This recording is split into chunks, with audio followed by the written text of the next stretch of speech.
Hey everybody, this is Brian from PNB Homesteading. I just thought I'd show some of the apples on our little, what was this guy? This was the Golden Delicious. That's right, yellow Golden Delicious colored apple. They're starting to ripen off. And they're starting to get their yellow tint on some of them. Some of the apples on this poor little tree. What is this guy? I think this is a 2-year-old tree. So he's pretty weighted down with apples. I took off, did I take off this thing earlier in the season? Like 15 apples, 20 apples.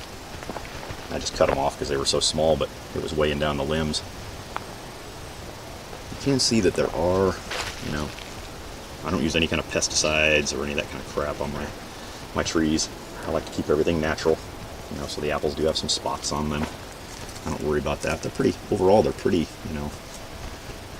blemish free. I mean, there's a few here. I don't claim to have everything perfect. There's another couple apples back there. That's a nice looking apple there. Look at that guy. Boy, that is a nice looking apple there. Can't wait till those get ripened. I love the taste of Golden Delicious. Some more over there. There are some down here that have some spots on them, but these are kind of like these limbs here on the tree. I will be taking off. I'll be taking this one off this winter. This one here. Probably take this one off. Anything that hangs low like that, I want to get it out of the tree because I'm trying to develop a higher canopy. But I'll leave the fruiting ones up here because they're already fruit bearing. They already have the nice angle of the limbs, as you can see. That's how you can get a tree to begin bearing fruit sooner. Is if I learned this off of a couple of different videos from like YouTube channels that I watch and some documentation or documentaries for different things.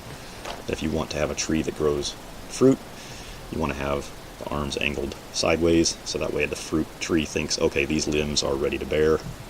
And if you want to have height, you keep them straight. So, I can't remember what the name of that video was. The guy in Canada. Oh, well, I'll think of it eventually. That's kind of the little fruit tree we got here for Golden Delicious. We do have another Golden Delicious, but the fruit on it is pretty sad this year because I didn't have enough water going to it. But this one here gets the water from the upper hillside sprinklers that comes down here, so it had some pretty good fruit production. The other one, it didn't have enough water, so its fruit are measurably smaller, and they have a lot more disease, brown spots on the outside and all that kind of stuff. So I just figured this was a growth year for that one, so I picked off most of the fruit for it, but left about 5. Anyway, I'll stop rambling. Okay. All right. This has been Brian from PNB Homesteading. I'll talk to you guys again. Bye.